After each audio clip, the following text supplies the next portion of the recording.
Let's talk about Gremlins. Steven Spielberg presents Gremlins.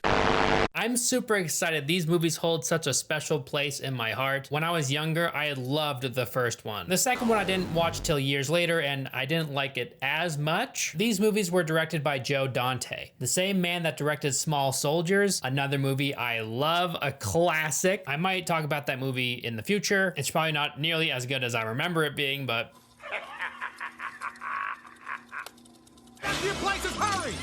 upon Gremlins' theatrical release, there were many complaints that it was too violent, so Steven Spielberg suggested to the MPAA that there be a new rating introduced.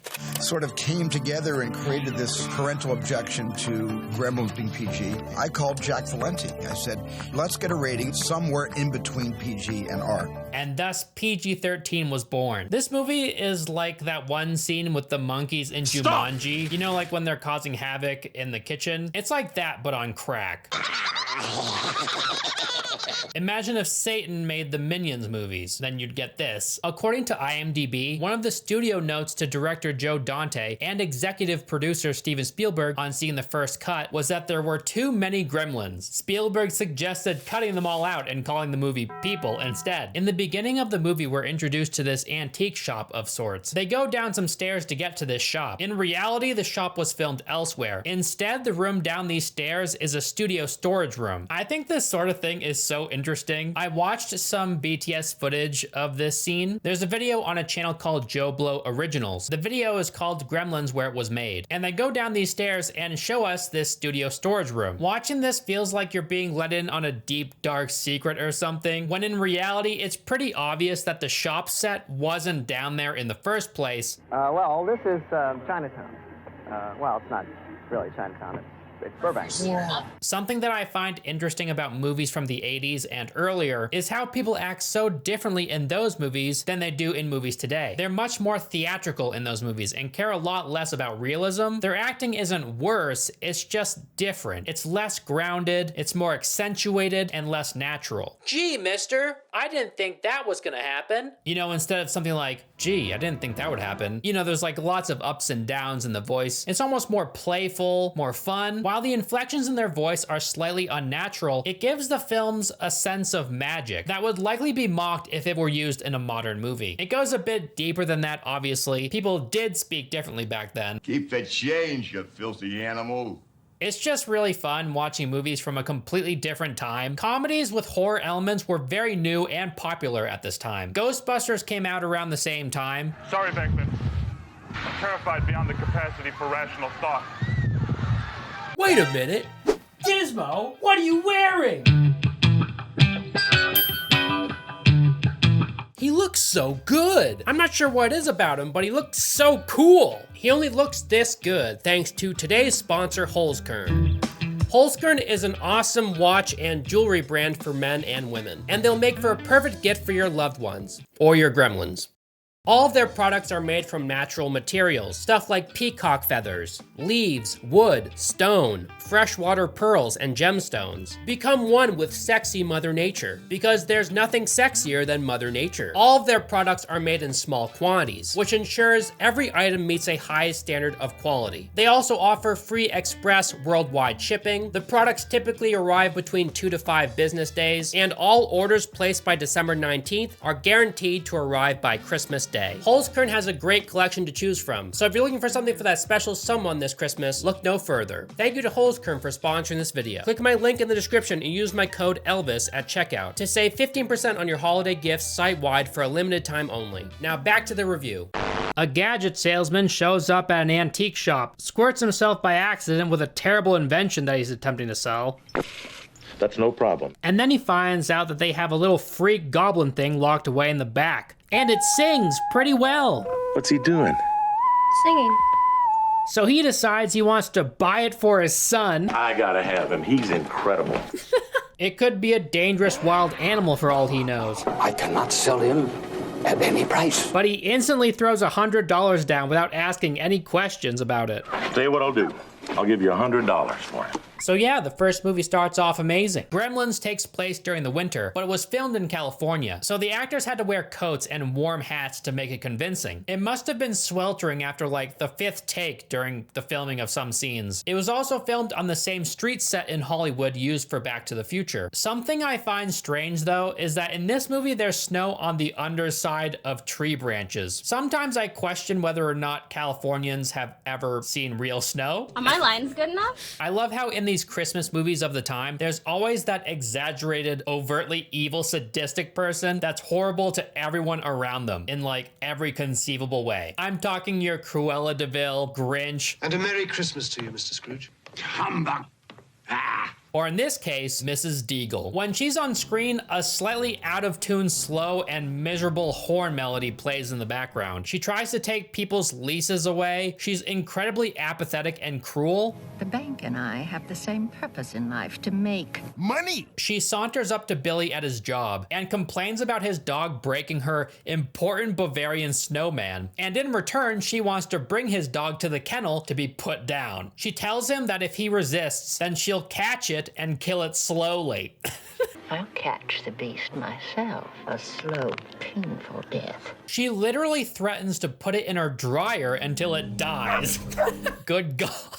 The random old guy standing next to her as she says this is like, yeah, that'd probably do the job. Like, what the hell? Why isn't anyone calling the cops on this psycho? Maybe she has a lot of power in the town or something. Maybe everybody's afraid of her, but still, like, anyway, the dog understands English, I guess, and Billy had stowed it away under the service counter. And what she said angered it, so it jumps over the counter and attacks her. Earlier in the scene, Mrs. Deagle also cut in front of a ton of people, but then they all seemed to vanish. Maybe her threatening to kill this kid's dog frightened them or something. That'd do it all right. Billy goes home and uses one of his dad's weird gadgets to crack an egg. Just watch this weird thing in action. I can't think of a more useless invention. Later on, Billy tries using this orange juicer machine that his father also made, and that malfunctions as well. Just watch this scene. That's a lot of orange juice for a single orange. It's kind of a running joke throughout the movie that this guy just sucks at making gadgets. Like every single one he makes fails. I think his father needs to find a new area of expertise. I'd ask how he was able to afford a 2-story home, but then I remember that you could actually buy a home back then without needing your entire family to sell all their kidneys. I'll give you $100 for it. I'll give you $200. In the movie, I think it's heartwarming and cute that his wife still uses his shitty gadgets despite their susceptibility to failure. So this man comes home with a gift for his son. Obviously, it's the Gremlin. It's wrapped up in a box and making some noise. He gives it to Billy, who can clearly hear something alive inside, but decides to shake the hell out of it anyway. And it's not like Billy is a young kid or anything. He should know better. Anyway, this strange koala bear looking thing with huge eyes, or mogwai as they call them. Mogwai. I don't know, some Chinese word. Is given to Billy, and it's seemingly domesticated and friendly. You probably already know this, but this cute gremlin's name is Gizmo. I just call him Gizmo. He seems to like it.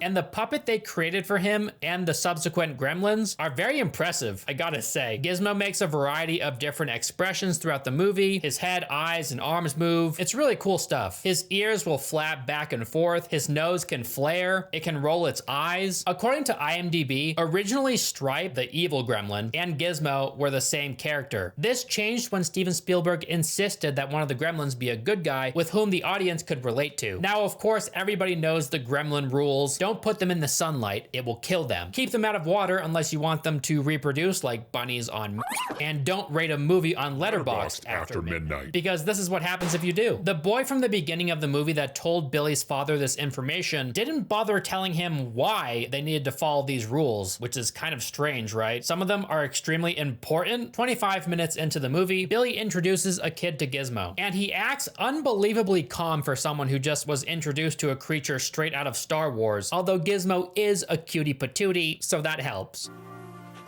The kid accidentally spills water on Gizmo, so it starts freaking out. I think they must have different heads for Gizmo, depending on the scene they film, because its expressions change drastically from scene to scene. During this scene, Gizmo screams like a cat getting its skin ripped off, and then 5 more mogwai shoot out of Gizmo's back and grow to full size in an instant. And still, this kid is unfazed. Oh, isn't he? I'm serious.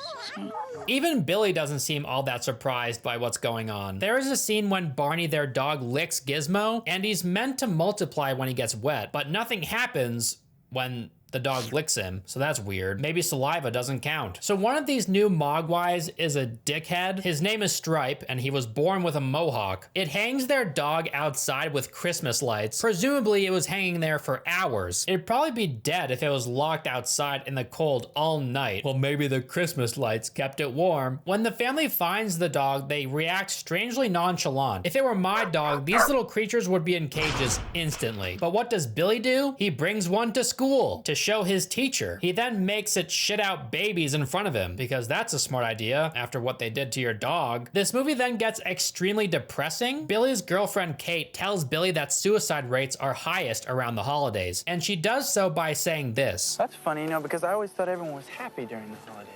Well, most people are, but some aren't. Well, everybody else is opening up their presents. They're opening up their wrists. Jesus, one second they're showing us the cutest creature that has ever been created for film, and the next they're describing suicide. Sideways for attention, long ways for results.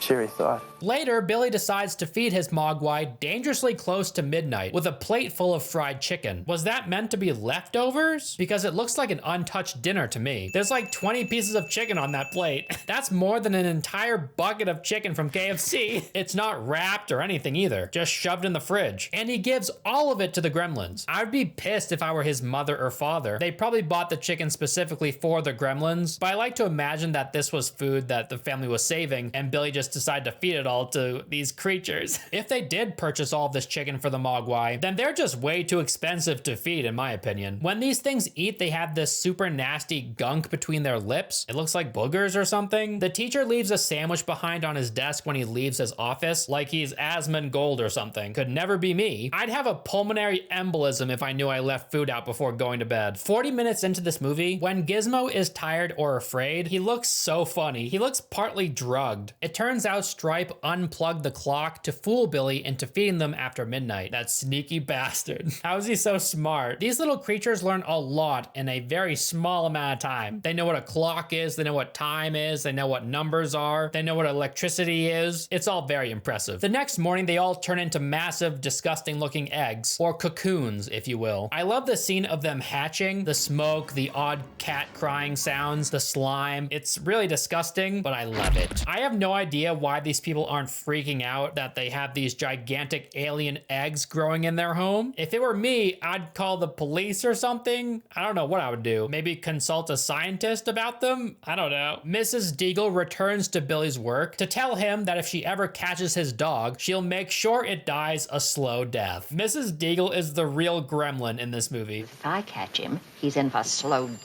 Did you guys know that Steven Spielberg is in this movie? Yeah, he has a little cameo during this short science convention scene. There he is, rolling along. The ingenious science teacher decided to keep the gremlin egg growing in a box on his desk at school while he was teaching class. I surely couldn't think of a better place to keep it if I tried. It hatches in his classroom and escapes the box. Instead of instantly looking for it, he calls the kids to tell them that it hatched. He got incredibly lucky too. The thing hatched right after the class ended. Like what? Like I mentioned before, these Mogwai are incredibly smart for some reason. It stabbed the teacher in the ass and injected him with some sort of syringe. They played darts with Gizmo and they put him on the dartboard, so this means they must know how to play darts. They pull phone wires to stop people from communicating. Later on, one of them messes with wires to make the street lights change. There's a moment when they cut brakes on a police car. How come these little goblin things possess the knowledge of electrical and mechanical engineers from birth? I gotta say the filmmaking here is top notch. The use of shadows, the puppetry, the practical effects, and how they make this giant pool bubble and smoke like that. It looks awesome. Turning a pool into a bubbling hot tub must not have been easy. I love how Billy's mother takes no chances with these things. She has no idea what they're capable of, or if they're even harmful in the first place. All she knows is that her son told her to get out of the house before the phone went dead. So it kind of makes sense for her to,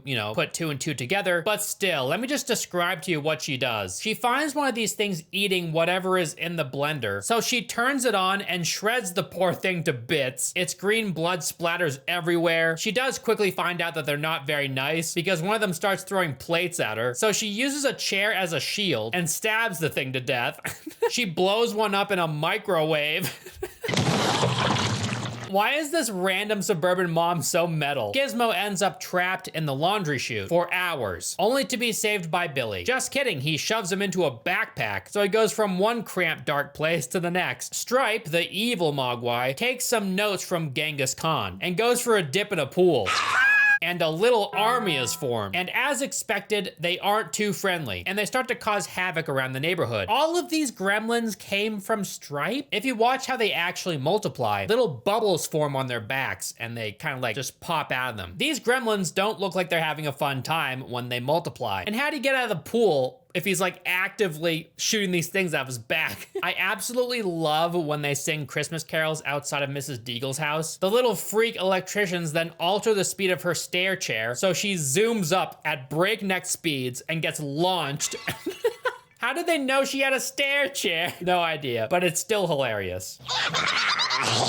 The kid Pete uses metal scissors to cut Christmas lights that a gremlin is hanging off of. Both sides remain lit despite the circuit being broken. It's very odd. I also love this scene when Kate is serving them drinks at the bar. There's one gremlin on the ceiling fan, and another is smoking 3 cigarettes at once. There's like 30 of them in this bar, and each of them is a separately controlled puppet. There aren't many movies made like this anymore, and it's kind of sad.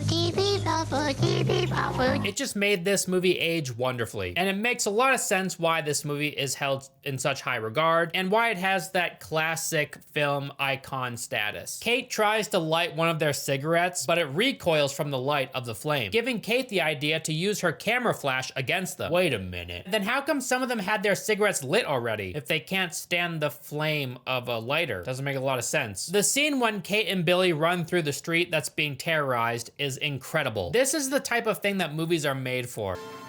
What are you talking about? Kate tells Billy this traumatic story about her father, and Gizmo's reaction to it is so funny. I went to try to light up the fire, and that's when I noticed the smell. Firemen came and broke through the chimney top, and instead they pulled out my father. And that's how I found out there was no Santa Claus. According to IMDb, the Santa speech proved to be controversial, and studio executives insisted upon its removal because they felt it was too ambiguous as to whether it was supposed to be funny or sad. Director Joe Dante stubbornly refused to take the scene out, saying it represented this movie as a whole, which had a combination of horrific and comedic elements. Steven Spielberg didn't like the scene, but despite his creative control, he viewed this movie as Dante's project and allowed him to leave it in. The movie theater scene is just insane. I'm not sure how they did this, but there's gotta be around 100 puppets moving simultaneously during this scene. Also, they all start singing the Hi-Ho Dwarf song from Snow White before ever hearing the song themselves. They just instantly know how the song goes immediately upon hearing it for the first time, unless they've been in that theater for hours and hours and this is the second time they're watching the movie, but I don't think that's the case. But it's such a fun scene that, you know, it's not a big deal. Fun fact, Billy commits gremlin genocide by blowing up the theater. Stripe wasn't there because he went to a candy store because he read a sign that says candy. And reading English is something these little freaks can do, obviously. If Stripe wanted to multiply again after watching all of his friends get blown up, why didn't he just use the endless supply of snow outside? These little dudes are smart enough to know how electricity works, but they don't know the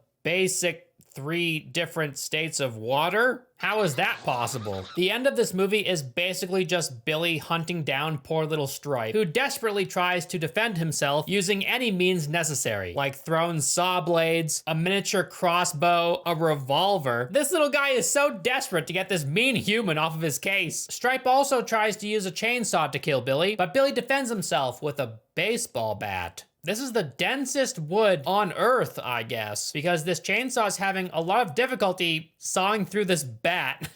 Shouldn't it be cut through in like 1 second? Whatever. Maybe little Stripe doesn't have enough power in those tiny arms of his, so he can't push it hard enough. I don't know. Little Gizmo rides around in a pink car, and I love him so much. They give Stripe the sunlight versus vampire treatment, and yeah, he's donezo. At the end of the movie, the Chinese man from the beginning finds their house and takes back Gizmo. So yeah, that's the first movie. I'm a big fan. Classic, wonderful. We are recording this one day after the U.S. presidential election, and we have elected President Clamp. People are going to be listening to this 4 years from now, and they're going to be saying, what are they talking about? Well, they'll have a little slice of history. Trump was assassinated 3.5 years ago. Oh.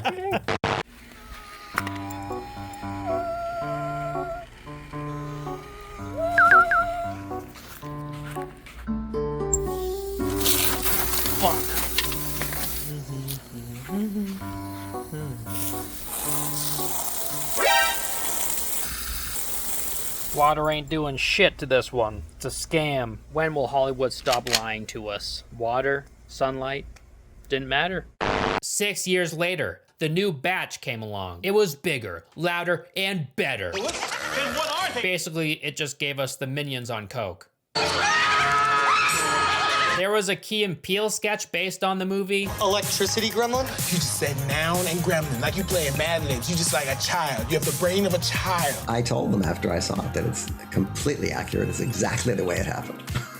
And also this very strange 90s hotel commercial. There was even an interview on TV with the brain gremlin from this movie. Thank you. It's a pleasure having me here. After an incredibly drawn-out opening of Bugs Bunny and Daffy Duck complaining who gets to sit on the WB logo, we get a little montage of New York City footage during the 90s, before stopping at the little antique shop in Chinatown from the start of the first movie. Gizmo and his owner, the old man who runs the shop, are just hanging out playing some chess when the bad guys come in. You can tell they're bad guys because they drive a big scary car, and the main guy wears sunglasses indoors. Very spooky. And they want to talk business. Sunglasses guy introduces himself as Casper from Clamp Corp, a massive company who has all but said that they want to take over New York City, and he's just reaching out about Mr. Clamp's generous offer to buy the antique store so they can tear the whole place down and turn it into a subway station. Naturally, the old man, again, says no and politely asks Chump Corp to leave. Gizmo watches Rambo for literally 15 seconds before the TV is turned off. Those 15 seconds were very inspirational. The shopkeeper then suddenly has a coughing fit, and you know this if you've ever seen a movie before. That instantly means he's deadly sick and he's going to die soon. So he's probably got, what, a couple months? Oh, wow, the movie killed him off in only a couple weeks. Quicker than I expected. Anyway, with the old man out of the picture, this big evil corporation tears down the building with everything inside of it, which is kind of weird. Why don't they try and sell the antiques first or something? I don't know. They could be valuable. Gizmo narrowly escapes the demolition, and they show him running on his little stubby legs. It's something else. It's also daylight during this scene. Shouldn't he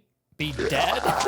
But no, whatever. He remains unharmed. It's weird. Anyway, later in the movie, Gizmo dances to the oldies. It's very cute. They must have used some satanic mixture of puppetry and computer effects to make this weird creature move around like that, but I still love it. I gotta be honest. Gizmo is captured and brought to the corporation. So Billy and Kate both show up to work at, drumroll please, the same place. Clamp Corp. Wow, that's where Gizmo is. What are the odds of that? So after the opening, the first half hour of the movie is just Billy and Kate going about their jobs, Billy as an artist for marketing, and Kate as a building tour guide. 9 minutes into the movie, a rude man in a suit has a very strange experience with a rotating door. He spins around like crazy, like he got caught in a ceiling fan or something. I think that's a safety hazard. Imagine if an elderly person got stuck in there. Their heart would burst like a water balloon and their hips would turn to shattered glass. Billy is having a real rough day. He's trying to design the new and improved Chinatown, but his boss wants him to add more trees. It'll be better with the trees. To top it off, Billy is in some hot water because he has an unauthorized potted plant and some non-industry approved art in his cubicle. Are you kidding me right now? That's outrageous! Fire this guy immediately!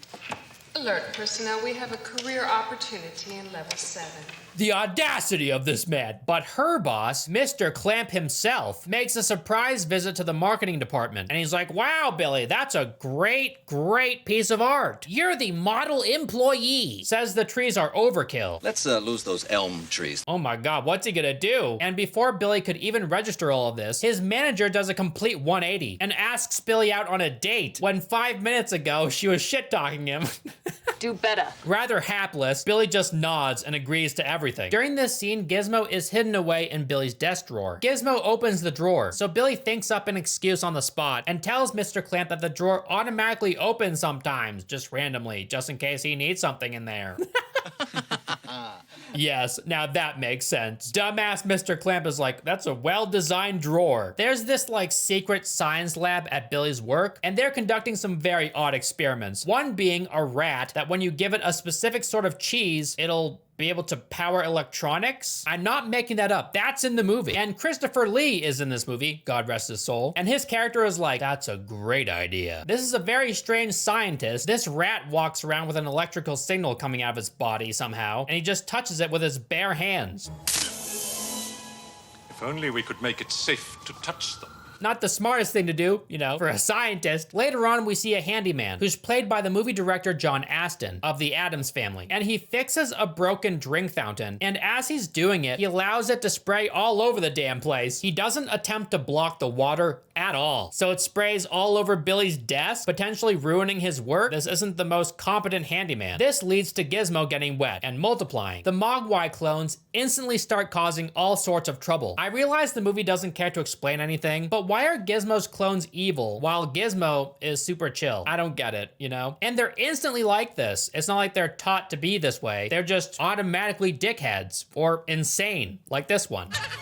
It would suck so much to be a Mogwai. The Earth is 70% water. They have to avoid rain and snow. If these things actually existed, there would be billions of them in a month. God forbid one of them found its way to the ocean. And it'd be nice if someone mentioned like, oh, if they have so much water, they'll die or something. Billy wasn't an amazing protagonist in the first movie, but he's far from likable in this one. He goes out on a date with his manager behind Kate's back. I thought he was just being a dickhead and he liked this girl and he was gonna cheat on her or something, but he ends up leaving the date after his manager strokes his cock with her foot. Like, he doesn't want any of that. So why'd you go out on the date in the first place? Like, what? Did he do it just to benefit his career? Like, this girl was clearly coming on to him in the office, so, I mean, maybe there's just nothing going on in there. What happened to you? How was your meeting? 43 minutes into the movie, one of the office cleaners is dry mopping a carpet. Not sure what they hope to achieve by doing that, but maybe they're just testing the mop out first. Gizmo's clones, or babies or whatever, all have distinct personalities this time around. Kind of like the 7 dwarves. Ironic because, you know, they love Snow White. Hi-ho, hi-ho, la-la-la-la. So yeah, Stripe is back, and there's this new one that's seemingly perpetually drunk. Kate mistakes it for Gizmo somehow, and she takes it home. How is that possible? Does she think Gizmo became a little fuzzy psychotic cokehead since the first movie? If the streamer iShowSpeed was a gremlin, he would be this gremlin. Later on, Billy tells his coworkers about the Mogwai situation going on in their building, and he tries to explain to them how they work. And his coworkers make some pretty good points. Just listen to what they had to say. What if they're eating in an airplane and they cross a time zone? I mean, it's always midnight somewhere. What if you put a gremlin on a plane and cross time zones? What equates to midnight exactly? You know what I mean? Since midnight is a man-made term and concept, it makes very little sense. You're having a psychotic episode. Thanks for sharing it with us. But before anyone can answer them, they're attacked by a gremlin. And then there's a scene of gremlins taking over a cooking set, and I don't know, I prefer the look of the Mogwai from the first movie. In this one, they each have distinct personalities, but they're a lot more cartoonish and goofy. They have names like Daffy, Lenny, and George, like they're straight out of Mario Kart. One of them has giant buck teeth and makes silly noises. It makes it very hard to take them seriously. Not that I took them all that seriously in the first movie, but still. I also noticed that they're slimier and have a more amphibious appearance. They look like midget Argonians or something. Also, during the scene, the gremlins are under bright studio lights, and for some reason, they're unaffected by them. Odd. Also, the cokehead gremlin is in a pot of noodles and broth, but for some reason, he isn't spawning any Mogwai. It only happens after the sprinklers go off later in the scene. And then there's a scene when a gremlin puts a mouse trap in a woman's sandwich, and watch what happens to her.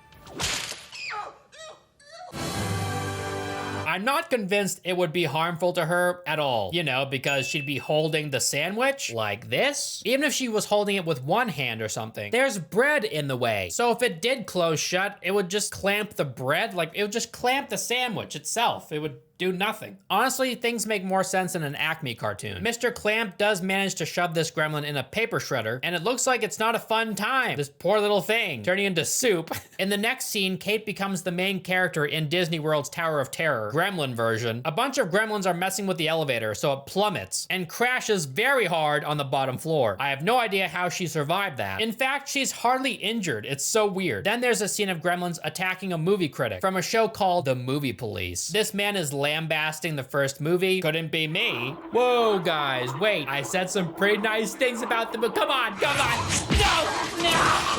The movie critic in this movie is an actual movie critic, and his name is Leonard Maltin. He appears in this movie as himself, repeating his criticisms of the first movie, which I think is pretty funny. I think more movie critics should be lighthearted and fun like that. We next see Kate trying to exit the building, but she keeps running into gremlins, and one of them is using the elevator doors to work out. He's got on some killer shades. I bet he's a chill dude, just trying to get his gains in. Not all gremlins are created equal. There's a very strange fourth wall break in the middle of the movie where the gremlins literally interrupt the movie. I thought it was kind of funny. I don't know. It's silly. It's whatever. And then we get a random Hulk Hogan cameo out of nowhere that felt extremely ham-fisted. That's it. I don't even care anymore. We got the Hulkster in this bitch. There's also this like strangely sexual green woman gremlin, and it sexually harasses one of Billy's bosses. This guy, his name's Casper. And at the very end of the movie, they get married. I don't know. One gremlin turns into Electro from Spider-Man. Like it just transforms into electricity and eventually gets trapped inside a phone? I don't know. I'm not sure what's going on anymore. Get what you fucking deserve!